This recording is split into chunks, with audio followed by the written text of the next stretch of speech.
Tonight, a man is facing an animal cruelty charge after police say he left two dogs outside in the freezing cold, where eventually they starved to death. Our Alex Almanza found that it came as a shock to many neighbors who say they are outraged at the lack of responsibility here. Listen.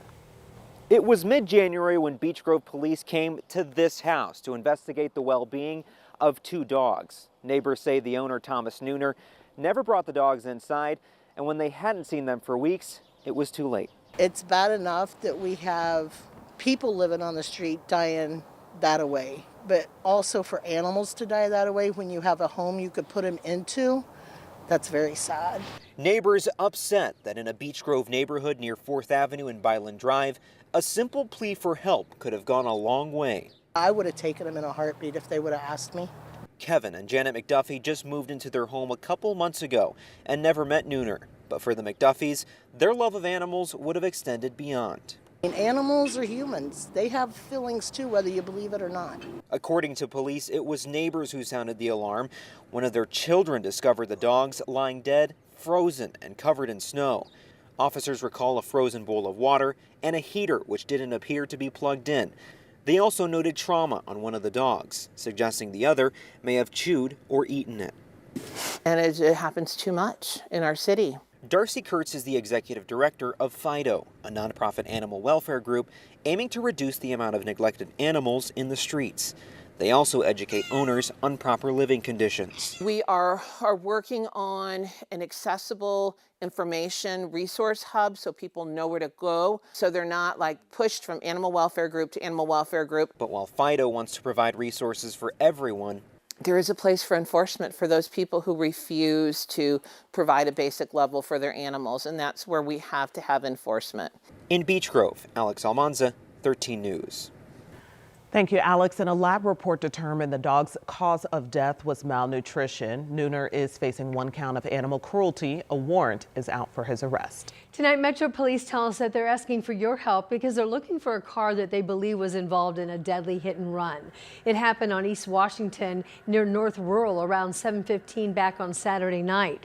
And police are now telling us they believe that that car was a black 2009 to 2012 Audi A4. They also believe it has driver's side windshield damage as well as damage to the driver's side fog light area.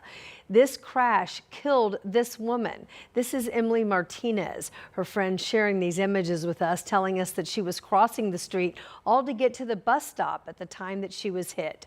If you know anything that could help police find the suspect's car, please call this number, 317-262-TIPS.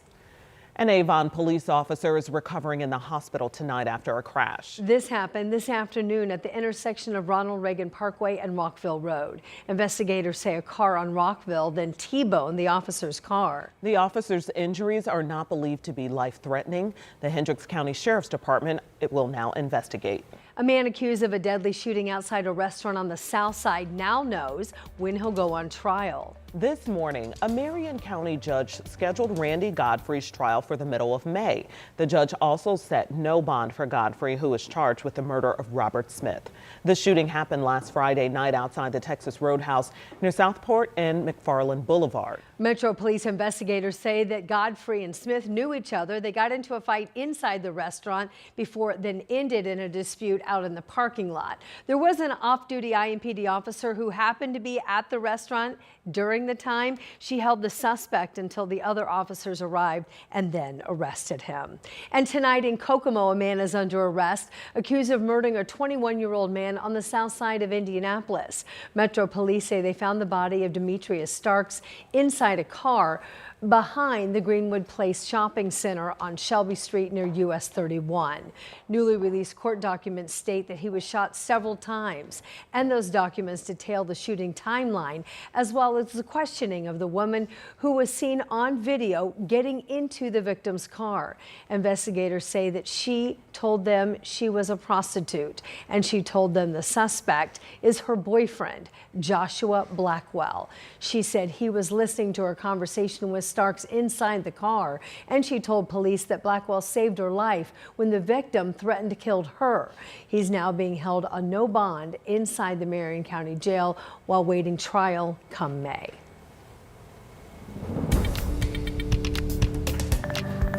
Turning to traffic, where we saw blue skies and some chilly temperatures, and of course tracking a bigger warm up a little bit later. I'm ready. You know, you never want to fast forward time, but No, I do have 70s in the 7-day. but yes.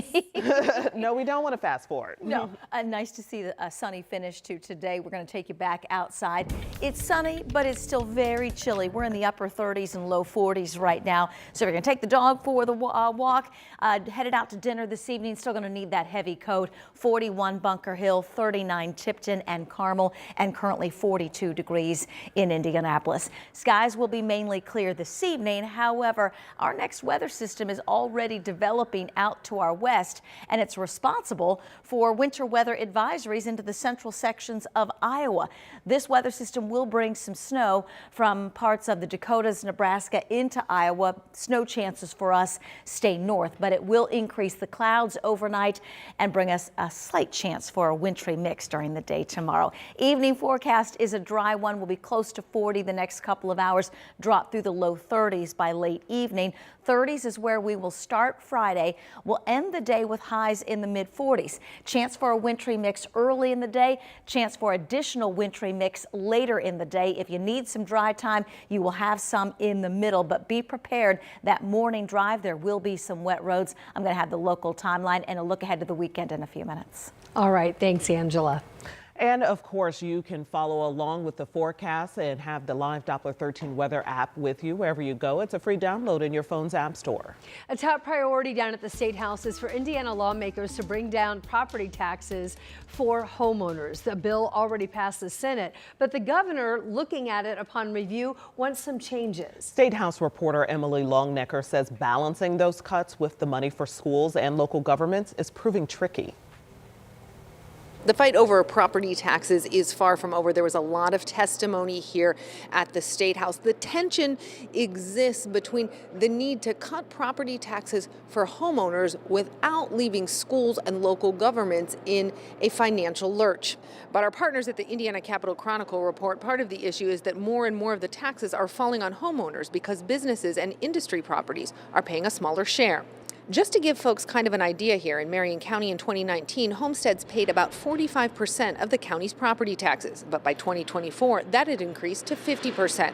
To put it another way, taxes on commercial and industrial properties made up just over half of the total collect in 2019. It was less than 42% of the taxes collected last year. Right now, Senate Bill 1, the property tax reform bill, is focused pretty much on homeowners. It remains to be seen if it eventually could involve other property taxpayers as a way to help lawmakers find a solution to their problem. At the Indiana State House, Emily Longnecker, 13 News. Thanks, Emily. And you can hear much more about the future of property taxes and the other big bills working through the State House on Crossroad Politics. It airs 10 a.m. on Sunday or any time on demand on WTHR Plus. It is a free download on your TV. Now, there is also another debate over at the State House, and this is over public schools sharing those key property tax dollars with charter schools. Now, if passed, the bill would require school districts like IPS to share property tax dollars with charter schools. Karen Campbell joins us now to tell us more about what happened during a very long State House meeting on this topic. Yeah, I mean, I can tell you this meeting lasted way past 10 p.m. last night. So we know this is a bill that passed the Senate. Now it is in the House. And there were so many who signed up to testify, both for and against Senate Bill 518, that the Ways and Means Committee, they didn't adjourn until after 10:30 last night. A spokesperson from the Indiana Charter Innovation Center testified that she believes this bill is all about fairness. Charter school students deserve the same resources as any other public school student, and parents shouldn't have to fight for their tax dollars to follow their child. However, those who oppose Senate Bill 518 says that there are many challenges that public schools face. I also don't have a lot of the academic supports for a lot of my students. We had to cut back a lot of our special education services and move them around to better serve every single student in our district. So the concern from those who oppose this bill, including IPS Superintendent Alicia Johnson, is that the district would lose millions of dollars, jobs, and many schools would be forced to close. So we have a long fight ahead. And coming up at 6, you're going to hear more from both sides of the aisle for those who are for and against Senate Bill 518. Okay, Karen Campbell reporting this evening. Thank you so much. Tonight, we're learning that President Trump plans to delay tariffs on most of the items that are coming into the U.S. from Mexico and Canada. And he says that delay will last for 1 month. The president posted the update online after speaking with Mexico's president, and he wrote the exemption will apply to goods compliant with a trade deal reached during his first term. And just an hour and a half later, it was revealed that Canada will get the very same exemption. We'll take a closer look at what all this means for the items that you buy every day as our coverage continues right here tonight at 5:30.